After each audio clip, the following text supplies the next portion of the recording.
The original idea behind MyFC was to see if a large group of football fans could run a football club better than a millionaire, billionaire owner, and do the Roman Abramovich thing, come in, and can we as a collective run a football club in a better way for the fans. The guy who had the idea was a guy called Will Brooks. He was a journalist, and that is how he sold his vision, that can the fans run a football club? And he got some sponsorship money from Electronic Arts, a video game company and sports company, and put this idea together and just sold it on the internet, and got interest from 50,000 people just expressing interest and they'd like to be involved. And originally 33,000 people signed up and put their money where their mouth was and joined up. They paid £35 each, with a proportion of that going to running the society and the large bulk of that going straight to the football club. The club was purchased for around somewhere between £1 million and £1.5 million, and that pretty much ate up all of the subscription money for that first year. Members renew on an annual basis, and the most of the money went for buying the club. We made a lot of improvements in a short space of time, buying new training equipment for the players, sorted out a new kit deal and things like that. The club went on a fantastic cup run, made it all the way to Wembley and won the FA Trophy. We've owned the football club for 3 years. There's been a drop of about a third of the membership each year. Certainly in the first year, we went from about 33,000 down to 10,000. And a lot of the people that left said they just didn't have the time to commit to the project that they wanted to. They wanted to be more actively involved. They wanted to come down to the ground and help out. They wanted to feel like they were making a difference. And because they've got their own lives, they're not just scattered across the country, they're scattered across the world. And they just felt that they couldn't commit to the project as much as they wanted to.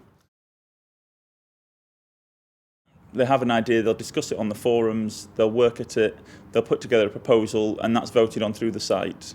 There'll be comments from the club board, from staff down at the club, and we'll try to come to a collective decision on what is the best policy for this. Certainly for the last 5 or 6 years, the club has had 2 ticket prices. You've got your adult price and the concession price.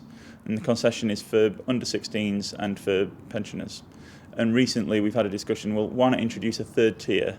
And that would be for the under 11s. And this has come solely from the membership of saying let's have a really cheap price for the under 11s. So if Dad's going to a football match, he'll bring his son, and he might bring 2 or 3 of his mates as well. And it's a long-term policy, a long-term idea to try and grow the football club.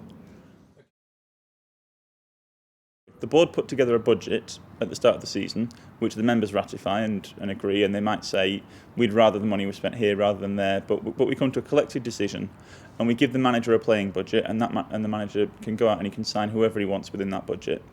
If he wants to go above that budget, he'll come back to the board and he'll say, guys, it's January, I'd like to bring in a loan player for 2 months, it's going to cost roughly this much, what can you do for me?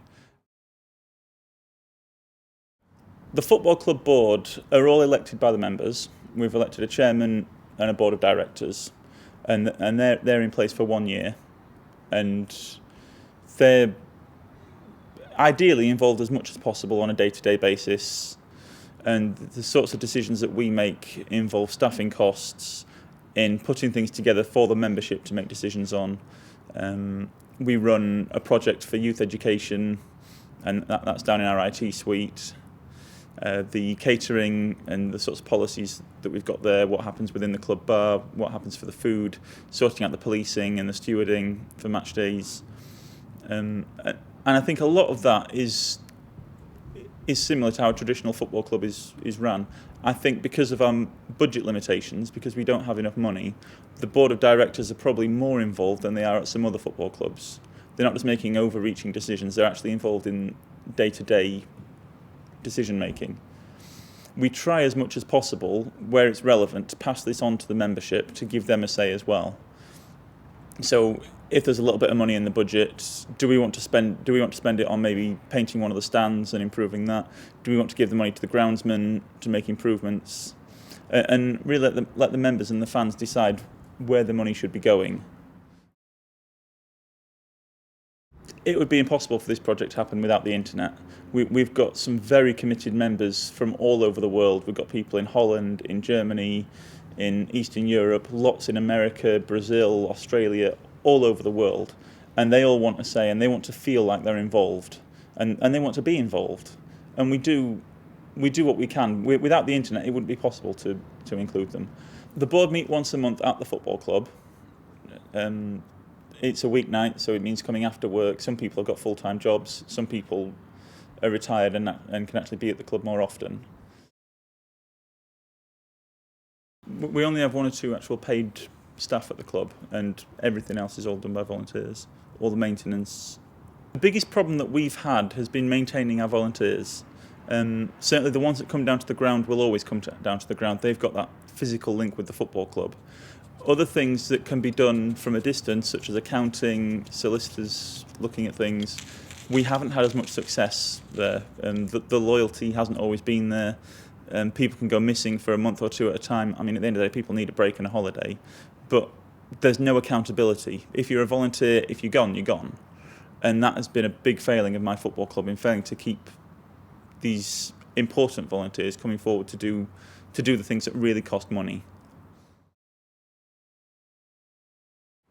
Most of the clubs at our level run at a loss every year, and they're financed by a small board of directors that will put their hands in their pocket and fund the playing squad.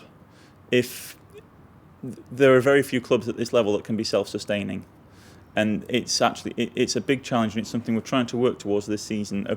We've produced a break-even budget, and it's the first time we've done that, and then my football club can then add value to other parts. We can boost the playing budget, we can improve the ground, do other things there. But it would be a fantastic legacy for this club if we can get it breaking even every season, or maybe even turning a small profit.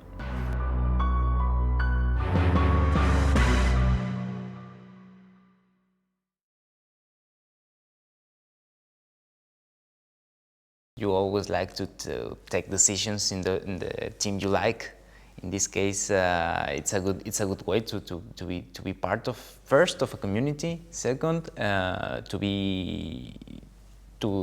have participation in something that you like, and in something that you think you can give some added value. It's probably a little bit similar to what you already have today. I mean, from my experience in working in a venture capital fund. You know, the fund invests in companies that are located globally. So whether it be Amsterdam, London, New York, Dubai, wherever it might be, you're investing in companies that are located globally. As a shareholder, you have a right to vote in each shareholder meeting. Obviously, you can make it, so you send a proxy. There are ways around it.